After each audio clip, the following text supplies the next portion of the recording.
All right, it is that time of the week, my friend. What's the spread? Welcome in. We got Miles on Sports, Mr. Brad Thomas. I'll tell you something.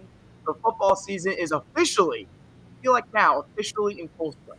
It's so exciting. We're seeing upsets everywhere. We are knee deep in college football. This is when we really get those exciting non-conference those conference matchups that are starting to kind of take place. Ones that, you'd be surprised to see and surprised to see probably some of our action on the other side.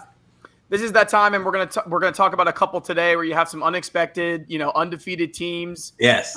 Going up against each other. We've already got surprise teams, as you said. We got upsets. I can't wait to get into it. We got a really good slate here on Saturday. College game day is headed to Chicago, Illinois, Soldier Field. This is one that you and I had on our list, and it's not going to disappoint now because we got a couple undefeated teams here. Number 12, Notre Dame. Number 18, Wisconsin. Wisconsin's coming in here as heavy favorites, Brad. -6.5. Now, not to give away what I'm thinking here, but let's talk this out. All right? Okay. Because I've seen a lot of people talking about the line specifically. Because I want to know, what have we seen from Wisconsin? Or is it more so of what we haven't seen from Notre Dame? Miles, I'm kind of interested in this game because I think the line is misplaced here. Maybe if we were thinking like a 3-point favorite, I could kind of get down with it. And it's a neutral site game playing in Chicago. We have a Wisconsin team who's 2-5 against the spread in their last 7. Graham Mertz has not looked good. I don't know what anybody's seeing in the 2 games that he played, especially against the Penn State game. 2 interceptions, 22 for 37. I know Jack Cohn on the other side hasn't been good, but I still think that Notre Dame are the better team. That win against Purdue, a lot of backers had Notre Dame as losing the game outright and not covering. It was ugly, but not only did they win, they covered. So they exceeded the expectations of Vegas. I'm going to go ahead and back Notre Dame plus 6.5 points. Yeah, we're going to open the show on the same page here. I got Notre Dame plus 6.5, and for good reason. It's like what you said. What have we seen out of Graham Mertz and the Wisconsin offense to have any faith in covering a 6.5-point spread? We're talking about a non-conference matchup, neutral site, where the talent on both sides are very even. You could even argue that Notre Dame is coming in with more talent. They definitely have more playmakers. Kyron Williams is looking like an absolute beast. All over the football field, making big plays in the passing game, big plays in the rushing game. As you said, Jack Cohn, we knew what he was going to be. We knew that he wasn't going to be this superstar quarterback. But when you have a team like Notre Dame that always plays really good defense and has a strong offensive line, you just need a senior leader, a quarterback that's not going to make mistakes. And I totally agree. We got a revenge game going on here. I think he's going to go out there and he's going to ball out. And let's not forget, Notre Dame in their last 5 against the Big Ten is 4-1. I think this is a great spot for us. You're giving me points for Notre Dame? I'll absolutely take them. All right, what we got next? Up next, we have number 7, Texas A&M versus number 16, undefeated Arkansas. Texas A&M is a 4.5-point favorite. Listen, it's a neutral site game, but it is in Texas. You better believe that the Texas faithful will be filling that stadium to the brim. Miles, who you got? So I was really curious to see what Mr. SEC over here would think about this matchup. This is definitely one of those matchups that we just talked about where we have a surprise undefeated Arkansas. Now, this game, outside of last year, takes place at AT&T Stadium every year. They decided to make it a neutral site game. And there's a lot of hype around Arkansas right now, and for good reason. They've played really good football. Texas A&M coming in as a 4.5-point favorite. They've won this matchup 9 times in a row. And if you look at those 9 wins, they have covered 4.5 points every single time except 1 year in 2019 when it was a 31-27 game. Now, I know that this is a very different Arkansas team and what looks to be a very different Arkansas program. But I think that the way that Texas A&M is playing defense right now makes the difference. I have never had faith in the A&M offense, under Jimbo Fisher, and I'm not going to start now.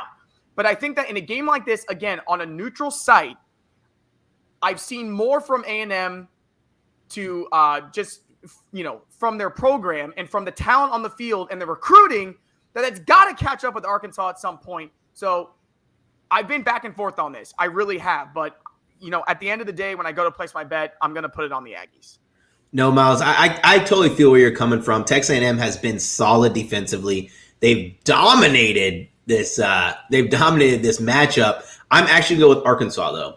One thing that a lot of people are failing to realize with Texas A&M is their run defense is not that good.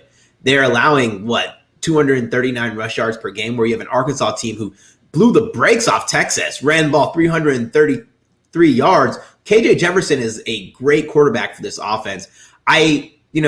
Regardless of who's playing quarterback for Texas A&M, we know what they're going to get out of their offense. But I don't think they have, that Kellen Mond type of leadership to kind of go into this very, very, very competitive game. I don't want to take this for much more than plus 4.5. Once line starts getting closer to that 3s, I'll probably be on A&M. But I'm thinking that they're a live dog. Sometimes you got to go ahead and go with the live dog. And this is not going to be a pick that I really want to take, but I have to take it. I just can't ignore the fact that Texas A&M has a lot of offensive question marks, like they always do. But their run defense is going against a run team, primarily run team. And this could easily be one of those games where I get smacked in the face and everyone's like, I told you so. You should have taken A&M. But I'm going to go with Arkansas here in a close one. And it's a fair point about the run defense. The pass defense has been incredible, only giving up about 74, yards per game in the passing game. But that's not what Arkansas is here to do. They're here to pound the football, get it going on the ground. And if they can do that, I can easily see them not only covering, but winning the game. I mean, I think that, we're going to see a lot of these matchups. And we talk about Jimbo Fisher, and we've talked about A&M so many times. Yeah. But these are the games you got to win. Absolutely. I mean, especially at the level of recruiting that they've been at. But what Arkansas is doing right now is really impressing me. I mean, just from where they've been in the past in this division, and this is, this divisional matchup, neutral site, really excited to see really how they come out. Can they go up against the big boys? It's one thing to beat, a Texas team that continues to be disappointing. It's another thing to beat a Texas A&M team that went 9-1 in the SEC last year. Yeah. No. This is one of those games where, as a bettor for my handicap, I'm not going to place a wager on this game. But from a side chooser, I'm going to go with Arkansas here. I think that this is just a game where, if you guys are listening, don't put your money on this game. Sit back and relax. If you need to have money on it, though, in order to enjoy the game, because I know there's bettors like that, go ahead and throw a little sprinkle on Arkansas. All right, so moving on to a Big Ten clash. 3-0 versus 3-0. We got 3-0 Rutgers going at number 19 Michigan. Michigan 20.5-point favorites here for a 3:30 kick on ABC. And I really want to take this opportunity to not only talk about the spread and which side you're on, let's talk about Michigan for a second. Give me your thoughts on what we're seeing from Jim Harbaugh's boys right now. My God, this Michigan team has scored over 30 points in all 3 games, held their opponents to 14 or less in all 3 games, and they are running the ball like madmen. I think they've ran the ball for 350 yards per game. My God, it is amazing to see. And it's one of those things where Harbaugh, he's got what's working and working it well. I was trying to find a way to compare this backfield that I've seen in 3 games from Michigan. And really, since Sony Michel and Nick Chubb, have I not seen a backfield this efficient where they have anybody who could go for 100 yards on any given day. But this is my main observation about Michigan right now. And this is what I've talked about for years. And I talked about it in the offseason of why Harbaugh's program was failing. I feel like Harbaugh is getting back to the identity that he built with Michigan football back in when he started in 2015, in 2016, in 2017, playing really good hard-nosed defense and winning the game up front on the offensive line and the running game. Now, Cade McNamara hasn't had to do much yet. He's looked okay in when he's had to do something. Yeah. But the problem is that he hasn't had to do much. But I've just been so impressed with the identity, and we talked about this in week 1, is that they've just been blowing out the spread. They've come in and they've just been steamrolling. They could have put up 80+ on Northern Illinois last weekend. They ran up as much as was respectable. But they are getting back to what Jim Harbaugh was doing in the beginning. Now it's early, all right? And you can argue that they haven't played anybody, but don't forget about Washington. That was still a good Washington team that they completely blew out of the water. And I think now we're getting into the point of, okay, we got 3-0 Rutgers coming in. The hype train is here for Michigan. They're 20.5-point favorites. Who do you pick? Miles, don't bear me underwater or understand, but I'm going with Rutgers here. Listen, realistically, we have to kind of calm our expectations down on Michigan. I think that Michigan wins this game easy. But Rutgers is a defense that, come in here only allowing 11 points per game. They have a solid rush defense, a really good pass defense, and they're led by Noah Verdal, which I think is good enough to put up points against this Michigan team. And, all it takes are some stalled out drives when you're a running team for a team to cover the 20-plus points. I think that this Rutgers team is also better offensively than Washington. And you saw that 21-point victory by Michigan versus Washington. I think we get a little lucky. We see like a 17-point victory here. Where are you at? Yeah, I'm riding the hot hand. I'm taking Michigan minus 20.5. The Rutgers win over Syracuse, 17-7 just keeps sticking in my head and I can't get it out. Where, it's Greg Schiano is doing great things with Rutgers right now, but I just feel like Michigan is on a roll right now. I'm going to ride the hot hand, and I'm going to go off of what I've seen is that they've just been able to do things at will. I mean, at absolute will. And I just don't think that Rutgers is that much of an upgrade from what they've seen. And there's nothing on the Rutgers offensive side, specifically in that Syracuse game, that I feel like I can get behind. I mean, yeah. Michigan is coming off just absolute blowouts. 63 points last weekend. I don't care who you're playing. It's still a Division I opponent in Northern Illinois. Just what they're doing right now is kind of getting me thinking that someone's going to have to figure it out. Yeah. Before it becomes unstoppable. I mean, I can tell you that as Ohio State fans, it's been a while since we felt vulnerable, but we're definitely feeling vulnerable right now. But here's the thing. Harbaugh's been here too many times before. If Michigan wins this game by 7, it's a disappointment. Yes. You got the 3:30 kick. You're at home. Cover the spread. We'll see. Very interesting. I look at the game versus Northern Illinois where they had freaking Rocky Lambeau throwing the ball. It was trash anyway. I just think we have a little bit of upgrade, and I mean, 21 points is a lot for a conference game. And I don't think Rutgers are any slouch. They're not the Rutgers of old. Right. No doubt about that. Big spread. Let's go ahead and move on to another undefeated matchup. This one is in the Big 12. We got number 25 Kansas State going at Oklahoma State. Oklahoma State here, 6-point favorites. Okay. So I feel like when I'm looking at these two teams right now, they're in very similar positions where I don't expect either team to get anything out of their quarterback right now. Spencer Sanders, they got the win at Boise State last week, which in its own is impressive. But this kid was 6 of 13 for 82 yards. When in a Mike Gundy offense has the quarterback only completed 6 passes. Now they're dealing with a lot of injuries in the receiving core, but they really had to get behind this man, Jaylen Warren, rushing for 218 yards and 2 touchdowns. But Kansas State's doing the same thing. Yes. They got an all-purpose monster over here in Deuce Vaughn, who basically led the offense in every category last year. 371 rushing yards, 6 touchdowns, 6 yards per carry. So both teams, I feel like, are going to try to do the same thing.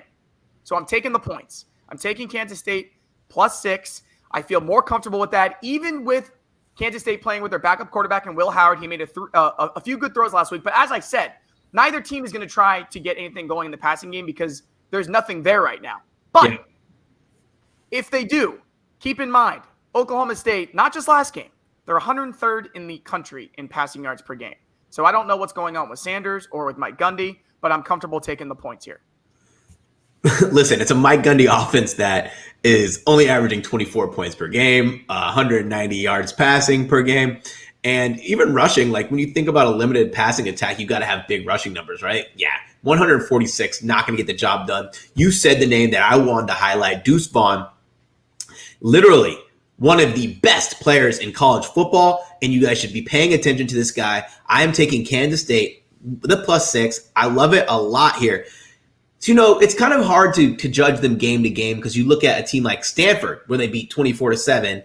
Who knows what that Stanford team is because they just 2 weeks ago annihilated USC. One thing that's been consistent is they've been doing very well in this matchup. In their last 10 against OK State, they're 8-2 against the spread.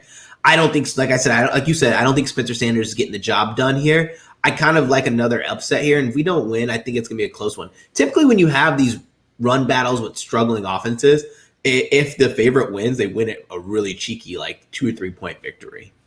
Yeah, I think it's plenty of points to feel comfortable with going on the other side, especially when you got two teams who are essentially in the same spot right now. Even with Oklahoma State at home, I'm going with the better team.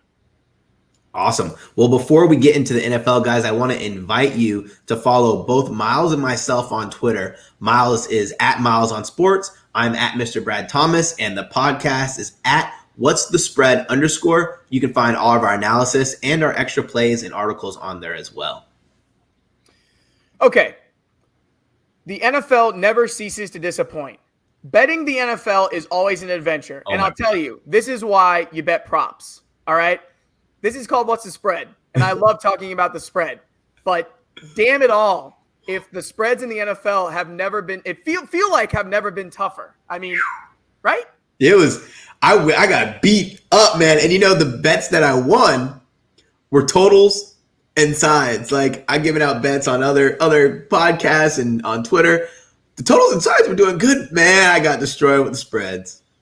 So let's go ahead and get into it, shall we? We got another good slate here. The Baltimore Ravens coming off just a huge win. If you want to talk about the word program in the NFL, that was a program-defining win for the Baltimore Ravens. Yes. Finally beating the Chiefs. Finally. Lamar Jackson gets it done in KC. That got me hyped, man. Good for him.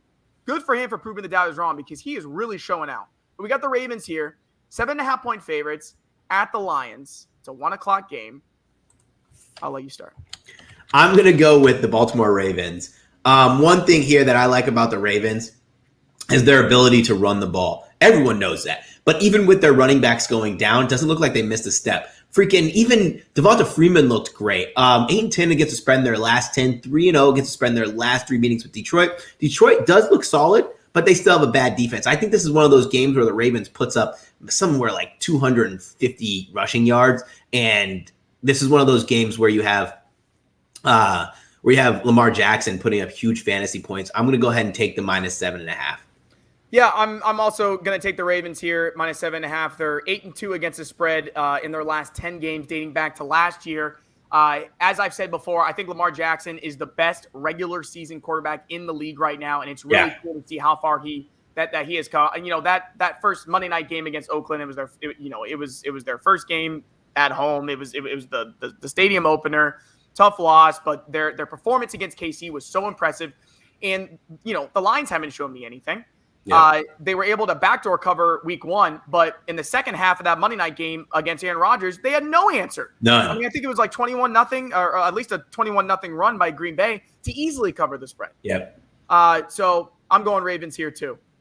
Awesome. What do we have next? Buccaneers and the Rams.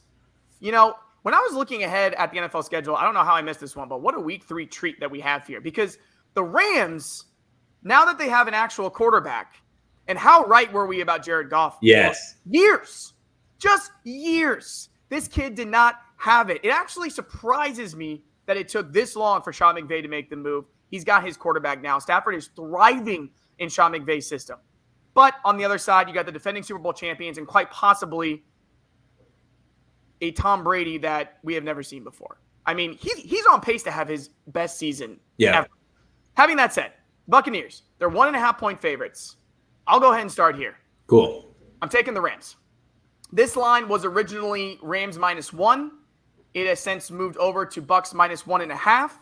This is very similar to the last college game that we talked about, where I think both teams right now are playing at such a high level defensively and offensively that I'm going to take the home team. It's hard for me to pick against the Bucks. The Bucks are looking like a team that could go undefeated. I mean, that's how good the Tom Brady in this offense looks right now. But they haven't faced a defense like the Rams. I think it's one of the best in the entire league, and they're doing just as well on the offensive side of the ball. I'm going with the home team. I'm picking against the Buccaneers. I'm taking the Rams to win. The Bucks have to lose eventually. This is tough, man. I mean, they're coming from the East Coast to play a West Coast game. It's going to be a really tough road environment. I know that doesn't faze Brady, but they're not going to go undefeated. I'm going to take the Rams here. I'm going to go ahead and take the Bucks. Number 1 total offense, number 22 in defense. We know that this offense is going to be electric. 8-0 against the spread in their last 8 games. 8 road games, excuse me. The home team lost this matchup last time, where the Tampa Bay Buccaneers lost. I think it was by 4 points. I like the revenge. Brady, I think this is a team that has every making to go undefeated till like those last 2 games of the season when they're starting to rest players. It's a defensive battle, but watch. Don't be afraid if this game goes over the total. Yeah, it wouldn't surprise me either. Both those offenses performing at a really high level, and I don't think that you can go wrong here. I mean, it's hard to pick against the Bucs, but I'm gonna take the home team. All right, next we got Monday Night Football.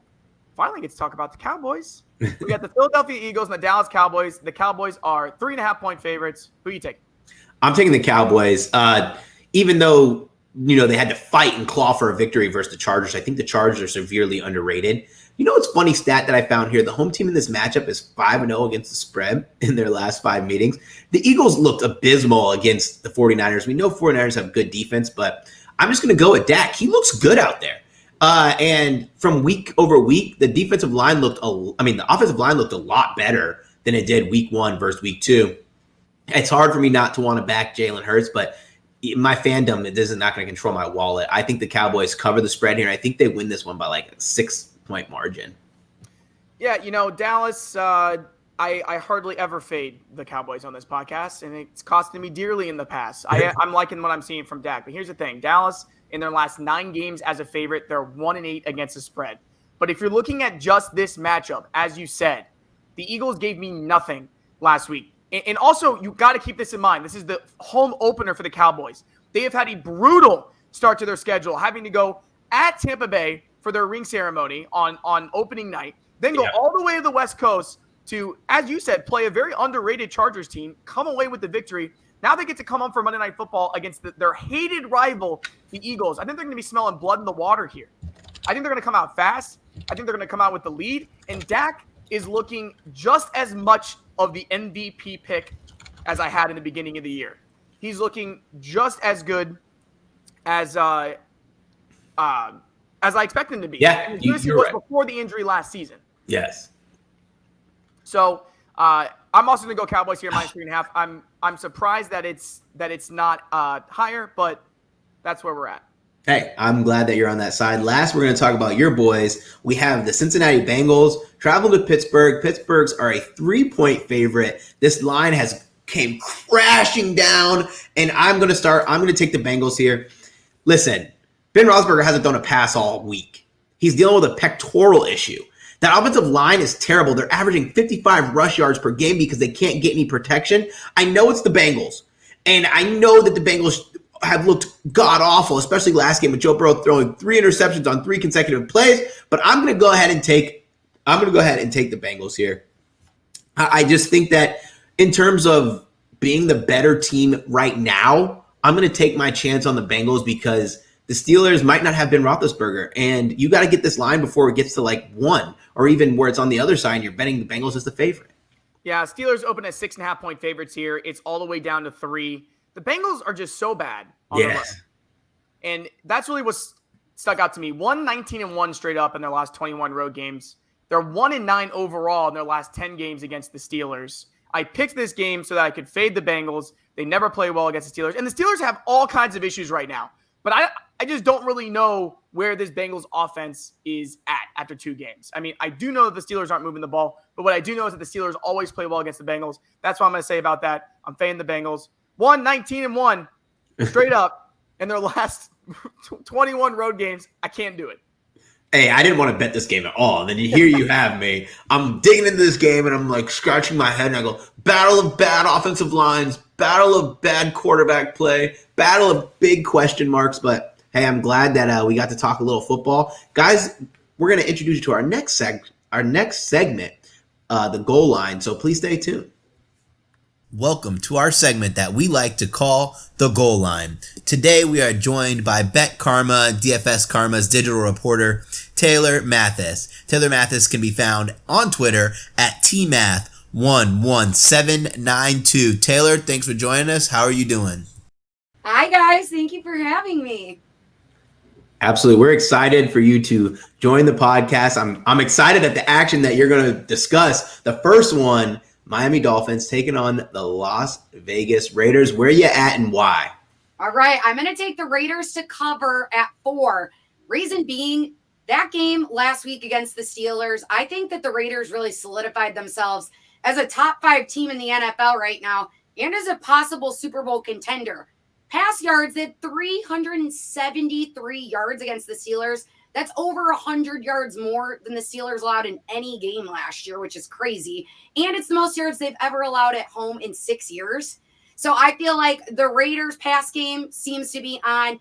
Josh Jacobs might be back for them so they can get their run game started. And the Miami Dolphins have had a crazy quarterback situation in general. Now Tua is out. We got Brissett in. I think this is an easy cover at -4. I totally agree. I mean, if you look at the Raiders week over week, they're really proving that defensive line is legit. Max Crosby playing out of his freaking mind. Like, I think that I would probably play this up to 5.5, 6. I think it's going to be a big victory for the Raiders, and they're going to continue this momentum. It's one of those things where this is one of those seasons where John Gruden kind of had to solidify his decision making in the draft process. He reached for a lot of guys, but those are his guys, and they're really starting to come to fruition. So I like that pick. And you got to think about John Gruden, right? Like, John Gruden is finally showing what he is here to do, right? All these draft picks, all the work that he's been doing, this might be the best team that he's had. I would agree. I was going to say, I think -4 is honestly low at that point. I would have thought it would have been at least at 6 right now. So I'm very shocked that it's even at that. Absolutely.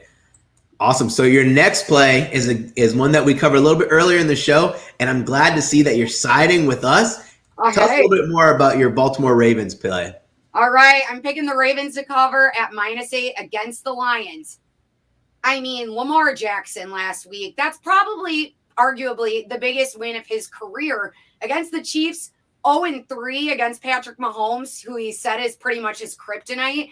And he's the first person ever, and the Ravens are the first team ever to get a win against Patrick Mahomes in September. So I think that's a huge feat right there in itself. And Jared Goff is going to be way easier for the Ravens as opposed to Patrick Mahomes. I mean, interceptions, he's had 7 in his last regular season games in 8. So I feel like this one's pretty easy too. I think that Jared Goff's also suffered his worst loss ever against the Ravens in 2019. He had 2 interceptions in that game and he lost 45-6. Didn't even score a touchdown. So I feel like this one is also a pretty easy cover at -8. Absolutely. No, I love it. People forget that this Detroit Lions team is terrible defensively. I alluded to this last week, and I'm going to allude to it again. They are terrible. The worst rated defensive efficient team in the NFL. It's stemming back from last season. It's continued over to this season. I think that Lamar Jackson's going to have a big afternoon, and we're going to see a lot of action out of these running backs. Any thoughts to this game, Miles? I'm going to tail that one. I mean, we talked about it. I think that's our best NFL bet of the week right there. Ravens cover. Awesome. I think so too, because it also helps. I don't think the Lions have allowed DeAndre Swift to get going at all. Yeah. He used more in the pass game than in the run game. So I think that's going to be something that plays in the Ravens' favor. Yeah, I was seeing like DeAndre Swift's like goal line. I mean, red zone carries are like criminally low for a guy of his caliber. Right. When you're trying to feed 2 mouths with him and Williams, you've got to solidify their roles a little bit because I think they're 2 very different kind of running backs. But I don't think he's going to get a lot of shine this game from the run game because I think they're going to be playing from behind early and be down big in this game. I couldn't agree more. And always take a hot Lamar Jackson. All right? Always. If you get the opportunity to take a hot Lamar Jackson, take it. Awesome. Well, thank you so much for joining us. Miles, can you tell them one more time how to follow Taylor so they can get all of her great analysis on Twitter? Yes. Make sure at TMath11792, working for Bet Karma and DFS Karma. Awesome to follow on Twitter. Awesome. I appreciate that. Thank you, guys.